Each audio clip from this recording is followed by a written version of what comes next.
믿음의 기도를 우리는 드리는 사람으로 변화되길 원하는데 믿음의 기도는 뭘까? 구체적으로 우리가 좀 살펴보기를 원합니다. 첫 번째 믿음의 기도는 뭐예요? 뭡니까? 자, 시작. 응답받음을 믿는 기도예요. 그러니까 여러분, 기도하면서 응답받을 줄 모른다면 이게 기도가 아니라는 거죠. 믿는 거예요. 하나님이 이미 내게 주신 줄 믿는 거예요. 그래서 믿음의 기도는 감사로부터 시작이 되죠. 하나님 감사해요. 들어주심을 감사해요. 받지 않았어요. 근데 감사하는 거예요. 다시 말해서 여기 보면 의심하지 말아라, 신뢰하며 기도하라, 이렇게 그림에 나와 있잖아요. 그러니까 응답받는 믿음의 기도는 하나님을 믿는 거예요. 그분이 실존을 믿고 그분께 나아가면 그가 들으시고 상 주시는 부심을 믿는 거죠. 그러니까 믿지 못하고 의심한다면, 불신한다면 당연히 기도의 응답은 못 받게 되는 겁니다. 기도의 응답에는 뭐가 있어야 돼요? 그림에 보면 확신이 있어야 합니다. 뭐가 있어야 된다고요? 확신. 그러니까 하나님은 실패가 없는 분이에요. 그분은 완전한 분이고 온전한 분이고 모든 것을 이루시고 성취하시는 분이라는 것을 믿어야 하는 거죠. 그 대상에게 나는 구하는 거예요. 힘이 없고 연약하고 우리처럼 나약한 존재에게 구하는 게 아니라 뭐 부스러기라 좀 달라고 구하는 게 아니라 온전하고 온 우주 만물을 창조하시고 나를 지으시고 나보다 나를 더 잘하는 그분께 우리는 구한다는 겁니다. 그래서 우리가 지금 숨막히는 현실 앞에 놓여 있을지라도 앞이 보이지 않을지라도 우리의 마지막은 어떻게 해요?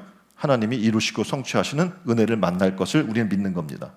자, 어느 시골에 마을에 비가 안 와요. 그래서 마을에 있는 교회가 비가 오기를 간구하기 위해서 기도회를 하기로 했습니다. 자, 기도회 당일 모든 교인들이 교회로 모였습니다. 그런데 어린아이 하나가 우산을 들고 와요. 그리고 비옷에다가 장화까지 신고 오는 겁니다. 그래서 어른들이 아이에게 물어봅니다. 비도 안 오는데 비옷에 장화에 우산은 왜 들고 왔니? 이렇게 아이에게 질문한 거죠. 그랬더니 이 아이가 이렇게 답합니다. 지금 우리가 왜 모였죠? 지금 우리가 비 오게 해달라고 하나님께 기도하러 모인 거 아니에요? 그럼 기도 끝나고 집에 갈 때 비가 올 텐데 우산이 필요하지 않겠어요? 라고 이야기하는 겁니다. 많은 사람들이 빈손으로 왔어요. 기도는 해요. 근데 비가 올 거라고 생각하는 거 안 하는 거예요? 안 해요. 그냥 해보는 거야. 뭐 되면 뭐 그런 건데 뭐 될 리가 있어. 여태까지 비가 안 왔는데? 라고 기도 응답에 대한 신뢰가 없는 거죠. 기도해도 응답이 없다라고 하는 분이 많다고 얘기했잖아요. 왜 응답이 없을까요? 얘기처럼 비가 내리게 하실 것을 믿지 못한 채 비가 오게 해달라고만 기도하니까 응답이 있을 수 없는 겁니다. 믿음은 뭐예요? 이미 받은 줄 아는 거예요. 그래서 믿음의 기도는 그림에 보면 믿음의 기도는 받은 줄 믿고 하는 기도입니다. 여기서 그림에 나온 것처럼 사렙다 과부에 어떻게 보면 기름이 하나 남아있고 떡 하나 만들어 먹을 그 정도에 있어요. 근데 믿음으로 갖다 바치는 거죠. 그럼 어떻게 해요? 가뭄 내내 하나님이 채우실 걸 믿는 거죠. 여러분이 알고 있는 것처럼 아브라함에게 이삭을 바치래요. 근데 믿고 하나님 앞에 바치는 거예요. 히브리서 뭐라고 이야기합니까? 그가 그 아들이 죽을지라도 다시 살리신 하나님을 믿은 거죠. 그러니까 믿음의 간구는요, 역사하는 힘이 클 수밖에 없는 거예요. 그래서 기도는 어떻게 해야 되는 거예요? 믿음을 전제로 하는 거예요. 하나님 믿습니다 하고 나아가야 되는 건데 거기에 의심이 들어가고 불신이 들어간다면 당연히 응답이 될 수가 없겠죠. 자, 또 하나의 예를 듭니다. 어느 교회 앞에 술집이 있는데 이 술집이 너무 이제 시끄럽고 떠들고 술 먹은 사람 돌아다니니까 신앙생활과 전도 생활에 굉장히 큰 장애가 있는 거예요. 그래서 교인들이 모여서 기도하기로 했어요. 어떻게 해요? 저 술집이 좀 없어지게 해달라고. 정말 간절히 기도했습니다. 하나님, 저 술집이 없어져야 돼요. 그렇지 않으면 우리가 좀 신앙생활이 어려워요 라고 기도를 했어요. 매일 모여서 없어지기를 위해서 기도했고 어느 날 술집에 불이 났습니다. 그리고 망했습니다. 기도 응답이죠? 아니에요? 네. 그런데 황당한 일이 있었는데 뭐냐면 법원에서 교회로 소환장이 날라온 거예요. 네. 교회가 술집이 없어지길 기도해서 술집이 불이 나고 망했으니까 교회가 배상하라고 하는 술집 주인이 고소장을 보낸 거죠. 고소를 한 거죠. 이에 대해 교인들은 어떤 생각을 가졌을까요?